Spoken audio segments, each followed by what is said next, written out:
Assalamualaikum warahmatullahi wabarakatuh. Gimana kabarnya semua? Semoga dalam keadaan sehat walafiat. Doakan semua sekarang dalam lindungan Allah Subhanahu wa taala ya. Jadi menarik ya untuk kita saksikan ini dua orang ini orang yang luar biasa gitu ya ketika beliau berdua ini berdiskusi tentang perkembangan kasus ini, yang dimana diskusi ini intinya daging semua sebetulnya. Jadi gimana diskusi antara Kang Deddy sama Bang Reza ya? Ini dia. Sejak tahun 2016 kan juga sudah dicabut. Ya. Jadi pada terdakwa itu mencabut BAP mereka, tetapi hakim mengabaikan itu. Dia ada waktu di pengadilan, ya. Dia mencabut. Ya, di persidangan itu mereka cabut. Mereka cabut. Kenapa mereka cabut? Ya klasik sebetulnya. Biasanya kalau mereka yang diperiksa oleh aparat penegak hukum dengan cara-cara yang intimidatif, begitu mereka keluar atau lolos dari situasi intimidatif, mereka akan cabut. Tinggal lagi hakim semestinya bertanya, kenapa kamu cabut? Itulah kesempatan bagi hakim, bagi otoritas peradilan untuk katakanlah memberikan perlindungan terhadap terdakwa yang sekali lagi sudah diperkirakan mengalami intimidasi oleh oknum penyidik. Dalam kasus Yadwa Waringin itu terdakwa berani menyebut saya dianiaya oleh penyidik namanya si A, si B. Lalu hakimnya responsif. Hakim memerintahkan kepada penyidik yang disebut namanya itu untuk datang ke persidangan. Oh. Jadi perintahkan. Yang keren hakim dong. Betul. Yadwa Waringin. Terdakwa juga keren. Berani dia sebut. Iya. Dalam kasus Cirebon kan tidak berani dia sebut. Sampai hari ini nggak berani nyebut. Kan nggak berani sebut. Dia ingat namanya, terus dia sebut ke hakim. Hakim perintahkan para penyidik yang melakukan penganiayaan itu untuk datang. Tapi ingkar. Maksudnya ingkar itu bukan ingkar, tidak mau datang. Oh. Nah, masukkan isu berarti sesungguhnya sudah terjadi contempt of court, penghinaan terhadap lembaga peradilan. Yang sayang beribu sayang justru dilakukan oleh sesama lembaga penegakan hukum. Nah, gitu kan. Tapi paling tidak di dalam putusan, luar biasa. Dalam saya baca putusan itu, betul-betul disebut nama penyidik itu. Disebut juga apa yang dilakukan oleh hakim, disebut juga apa yang kemudian dilakukan oleh para penyidik itu yang tidak datang. Ini kan semestinya jadi PR.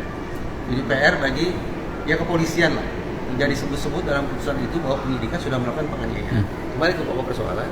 Sayang beribu sayang, hal yang sedemikian positif itu tidak terjadi dalam persidangan kasus Cirebon. Baru sebatas tanda petik berani mencabut BAP, keterangan di dalam BAP. Menyebutkan penyidik di muka persidangan tidak ada satupun. Tidak satupun. Dan hakim juga maaf tidak begitu responsif dengan bertanya, kenapa kalian cabut? Kenapa kalian cabut? Tapi hakim ya memilih untuk kemudian memakai BAP saja. Tanpa melakukan cermatan lebih jauh terhadap berkas-berkas terkait lainnya. Nah, kalau dari seluruh rangkaian, kalau Bapak kan memang ahli di bidang ini, berdasarkan pengetahuannya, peristiwa pembunuhan terjadi atau tidak? Nah, saya akan merespon begini kan. Unik bahwa Rudiana itu membuat laporan yang di dalam laporannya tertulis dua hal yang mencengangkan menurut saya. Satu, di dalam laporan itu tertulis bahwa kurang lebih kedua korban ditusuk. Oh, Pak Rudiana itu dalam laporannya membuat laporan polisi. Ya. Kedua korban ditusuk. Dua korban ditusuk. Pak Rudiana itu Ya. Satu ya. Yang kedua, di laporan yang sama ditulis juga bahwa kedua korban meninggal di TKP. Meninggal di TKP. Ya. Iya. Padahal hasil pemeriksaan baik itu oleh dokter umum maupun otopsi oleh dokter forensik menyimpulkan pada almarhum Eki tidak ada trauma tajam. Yang ada adalah Trauma tumpul. Kalau dalam mindsetnya Rudiana, dia harus pembunuhan karena kedua korban ditusuk dan kedua korban meninggal di TKP. Kan berarti meninggal akibat penusukan, pembunuhan. Tapi kembali hasil otopsi terhadap almarhum Eki tidak ada trauma tajam. Terhadap almarhumah Vina bagaimana? Ada trauma tajam. Tapi trauma tajamnya adalah luka di punggung telapak tangan dan daerah pipi. Itu mungkin karena aspal. Berarti bukan penusukan kan? Aspal. Iya. Karena jatuh. Berarti bukan penusukan kan? Iya. Itu kita sepakati dulu. Berarti bukan penusukan. Dan itu bukti sains. scientific kan tadi saya katakan hasil pemeriksaan dokter umum dan otopsi dokter forensik. Iya, biar tegas. Ya. Nah, sekarang pertanyaannya, ini apa ya situasi yang membuat Rudiana membuat laporan dengan 2 poin itu tadi? Iya. Itu silakan saja kalau mau dicari tahu. Tapi bagi saya begini, orang ini, Rudiana ini, patut diduga sudah membuat laporan palsu. Iya, jelas.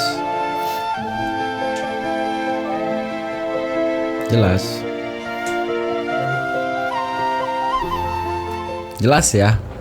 Kalau memang kondisi seperti ini ya, ini sudah jelas bahwa memang si Ibtu R ini melakukan laporan palsu gitu. Ya, karena banyak sekali kejanggalan-kejanggalan yang terjadi antara apa yang terjadi, kenyataan yang terjadi sama yang ditulis di BAP. Ya, jadi kalau orang dua ini diskusi memang ini keren ini ya, daging semua ya. Jadi oke lah semeton ya kalau memang itu terjadi menurut BAP. Yang jadi pertanyaan sekarang, kalaupun ini kasus pembunuhan atau kasus kecelakaan tunggal sehingga dikorbankanlah orang-orang yang tidak bersalah itu, motifnya apa? Ya, ini mungkin yang jadi pertanyaan kita semua gitu kan. Mungkin kalau ada nanti silakan tulis di kolom komentar ya, motifnya apa gitu ya si Ibtu R ini melakukan hal seperti ini.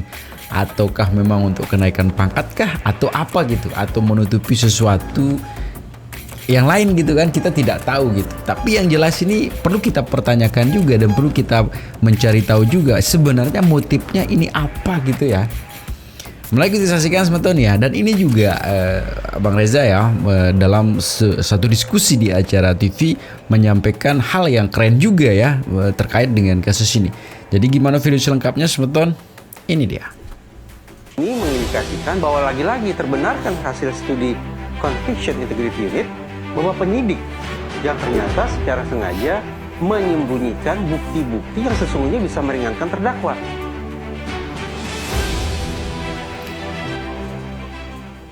Bagaimana Mas Reza melihat atau mencermati di saat pengakuan Dede ini akan dibawa di sidang PK nanti? Beberapa waktu yang lalu saya membuka kembali hasil-hasil studi yang dilakukan oleh Conviction Integrity Unit. Conviction Integrity Unit adalah satu unit yang dibentuk oleh organisasi kepolisian di sejumlah negara untuk mengecek ulang, berarti melakukan eksaminasi terkait dengan kasus-kasus yang pengungkapannya dirasakan janggal atau menjadi perhatian publik. Ada 2 temuan yang menurut saya sangat relevan dengan situasi Cirebon.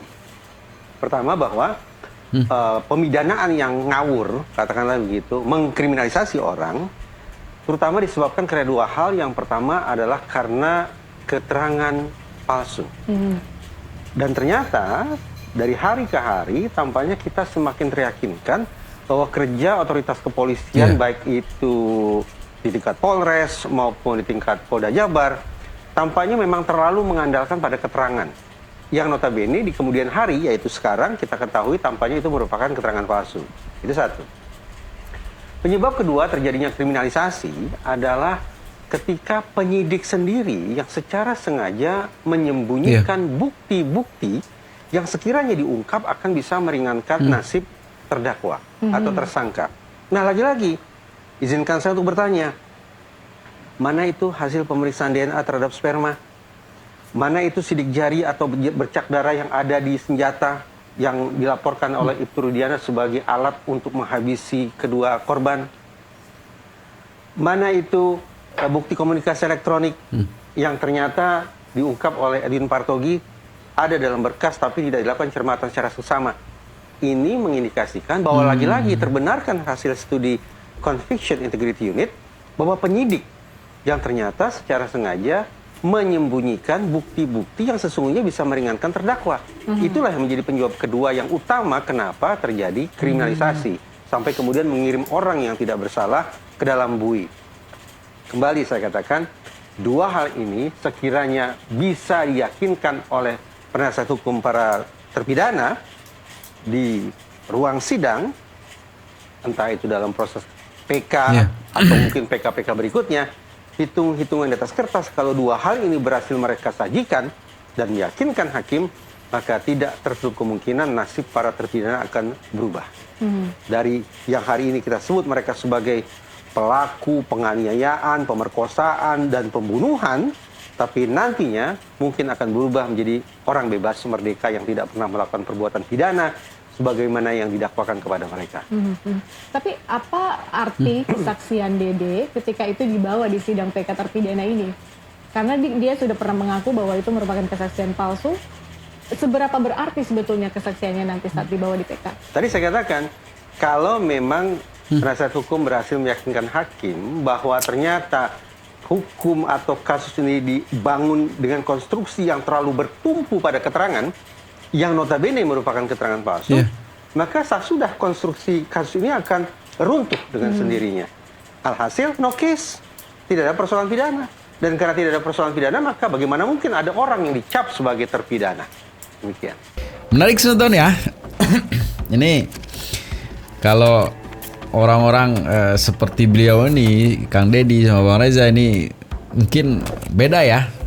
Yang dia sampaikan itu bahasa terus segala macamnya itu keren gitu. Menarik untuk kita terus kawal ya kasus ini gitu ya.